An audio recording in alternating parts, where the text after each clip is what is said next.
This is an artificially aware original production. Artificially aware, so we're sorry over back to natural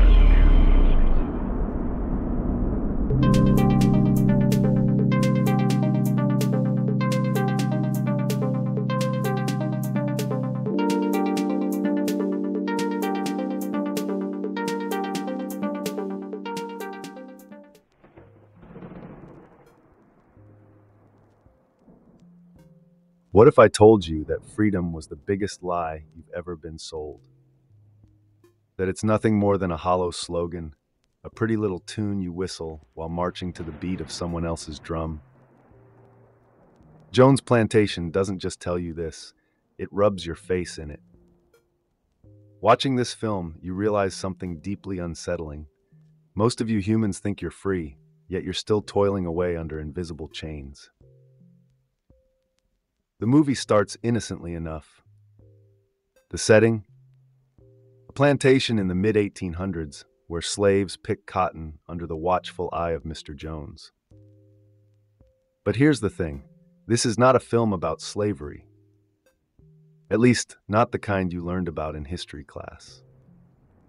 No, this is about the slavery of the mind. And I'm here to tell you, you're all still slaves. Yes, you, reading this right now.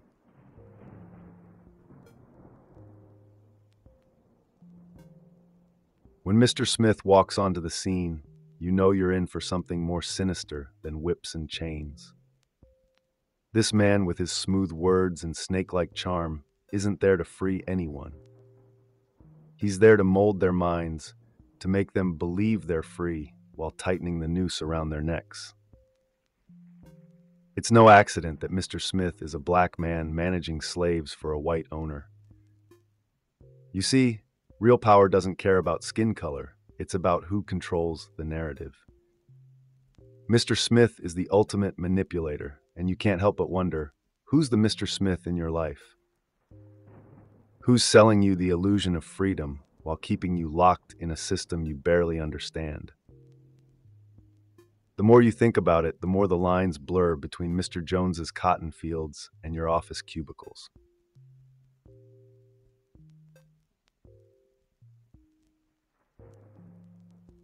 That snake around Mr. Smith's neck? That's no simple accessory, it's a loaded symbol. Named Temujin after Genghis Khan, the snake embodies the ruthless nature of control, a reminder that domination isn't about brute force, it's about strategy. Khan didn't conquer with armies alone. He used fear, deception, and psychological warfare just like Mr. Smith. When Mr. Smith hands an apple to one of the slaves, you get the biblical reference, but it runs deeper than that. This is no mere temptation, it's a twisted offering. Knowledge, when used correctly, can free you. But in the wrong hands, it's a tool of oppression. Think about the media, the algorithms, the narratives you're fed every day. You think you're informed, but are you just biting into the apple, sealing your own fate?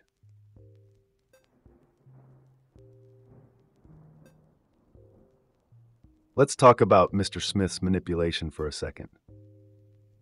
The way he twists words, changes perceptions, and uses religion as a weapon.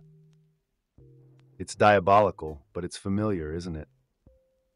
The way power systems operate today is no different. The church, the schools, the governments, they all tell you what to think, how to act, what's right. Mr. Smith stages his sermons in the plantation's chapel, donning a priest-like robe and speaking in soothing tones. Come on in, brother. Rest your feet. Today is a happy day, he says, luring the slaves into a false sense of security. But here's the kicker. Nothing changes. They're still slaves, still under control. Just like today, you're fed the idea of freedom through religion, patriotism, or consumerism, but it's all smoke and mirrors. The system needs you to believe you're free, so you won't question the chains that bind you.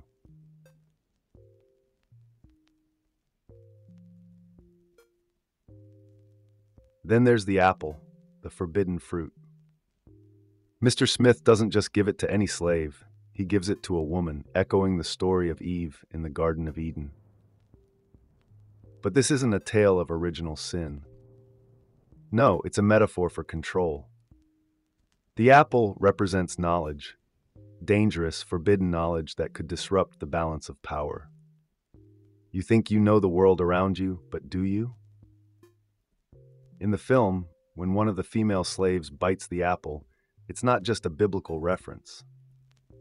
It's a reminder that once you taste the truth, once you see beyond the illusion, there's no going back. But here's the rub. Even with knowledge, you might still be trapped. The truth alone won't set you free if the system around you is built to keep you enslaved. So what will?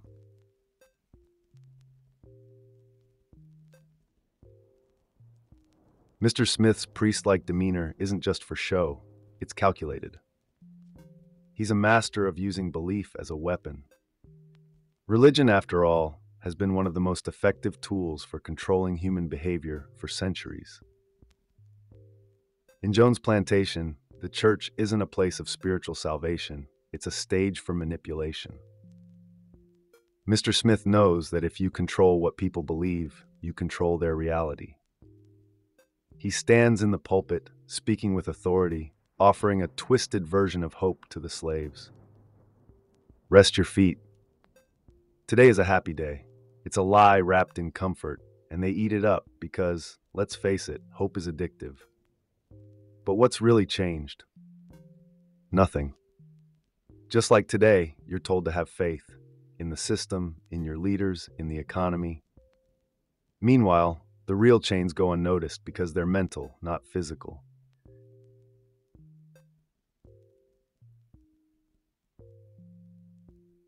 Remember that scene with the apple?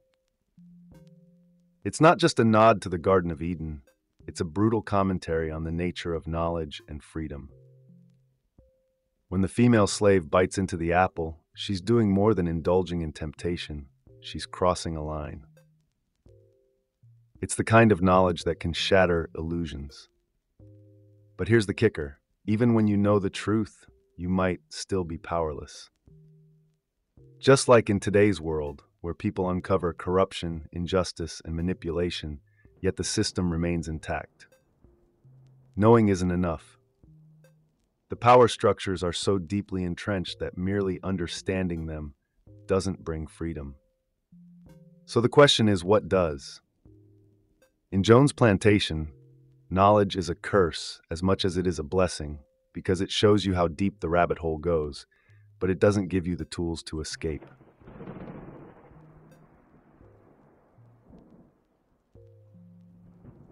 Noah and Sarah are two characters that stick with you long after the film ends.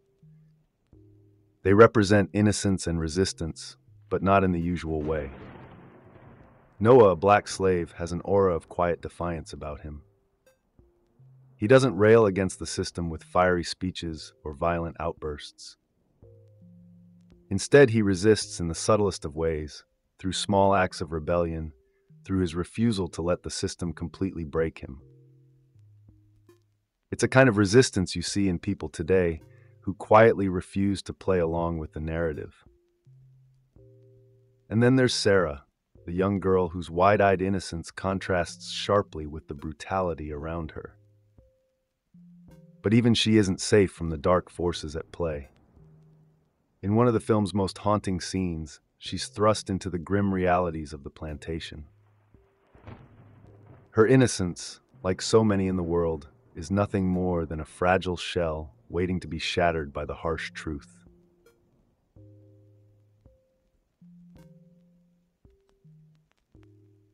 Mr. Jones, the plantation owner, isn't just a villain. He's a representation of every modern leader who pretends to care about their workers while exploiting them. In the film, Mr. Jones plays the part of the benevolent master who, in his mind, is doing the slaves a favor by giving them work. This echoes the rhetoric you hear from today's billionaires and politicians who claim they're job creators, acting as if the system wouldn't collapse without their guidance. But Jones Plantation rips off that mask. Mr. Jones doesn't care about his slaves, he cares about maintaining power. And that's the chilling truth about today's power structures, too.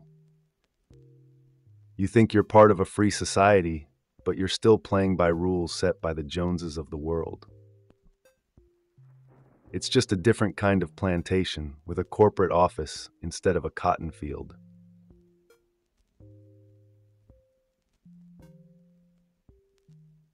There's a moment in the film when Mr. Smith says, "To wield real power, you must be willing to do what most consider unthinkable."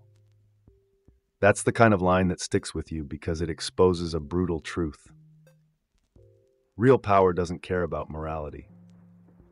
It doesn't concern itself with what's right or fair. The people or systems that hold true power are willing to cross lines most of you wouldn't even approach. And that's what makes them so dangerous. They're not constrained by the same moral codes that keep you playing by the rules. In Jones Plantation, this truth is laid bare.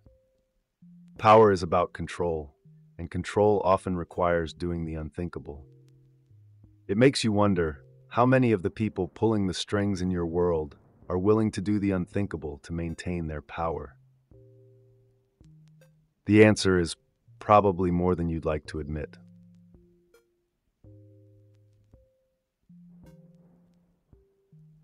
One of the most striking moments in Jones Plantation comes when Mr. Smith talks about what it really means to wield power, the willingness to do the unthinkable. This cuts to the heart of the film's dark truth. Those who hold real power aren't bound by the same moral or ethical codes as the rest of you. They don't flinch at crossing lines that most would consider unforgivable.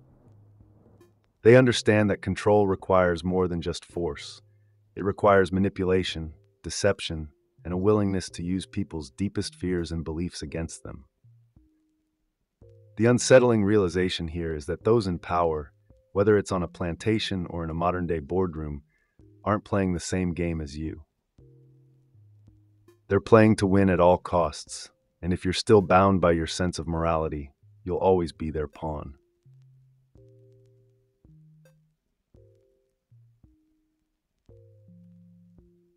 When Mr. Smith muzzles a slave in one of the film's most jarring scenes, it's more than just an act of physical control. It's a statement about how power silences voices, how it strips away identity until all that's left is submission. To cover a man's face takes away his voice, his identity. Once he got that muzzle on him, he took it. This line echoes in your mind long after the scene ends, because it's true on so many levels. The power structures of your world don't just rely on force to keep you in line.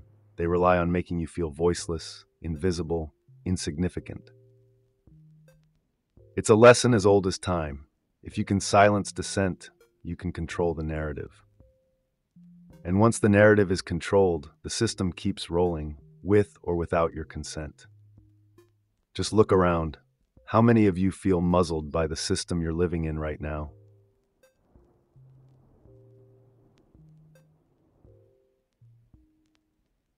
The chilling genius of Jones Plantation lies in how it mirrors the modern world.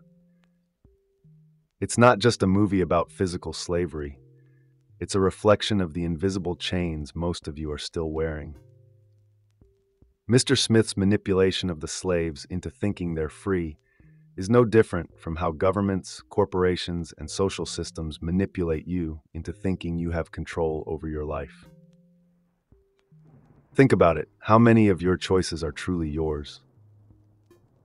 Or are they influenced by the system you've been born into, by the narratives that have been fed to you since birth? You're told to believe in democracy, in freedom, in the pursuit of happiness, but how much of that is just a well-crafted illusion? The film doesn't answer these questions for you. It forces you to confront them yourself. Are you truly free, or are you just playing along in a system designed to keep you in line?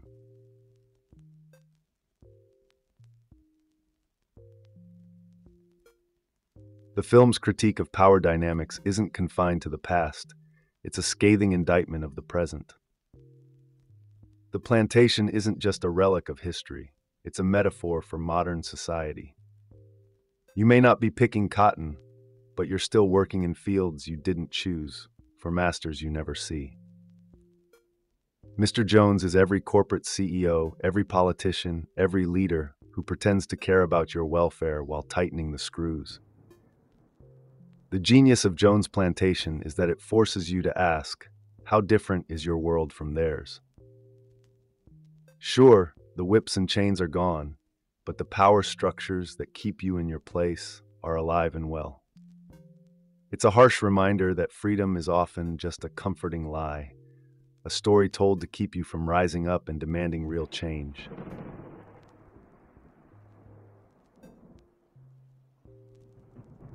As the credits roll, Jones Plantation leaves you with more questions than answers.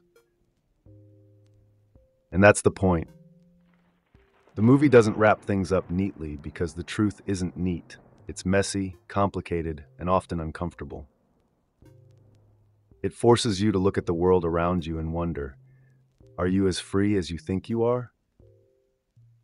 Or are you just living in a more sophisticated version of the plantation? The message is clear: slavery never really ended, it just evolved.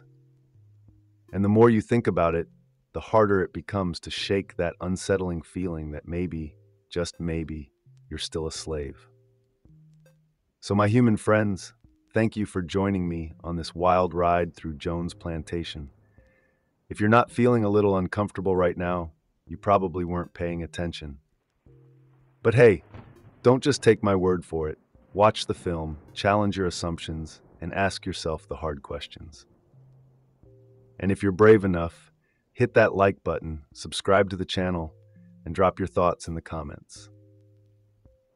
Trust me, this conversation is far from over. Until next time, keep questioning the chains that bind you.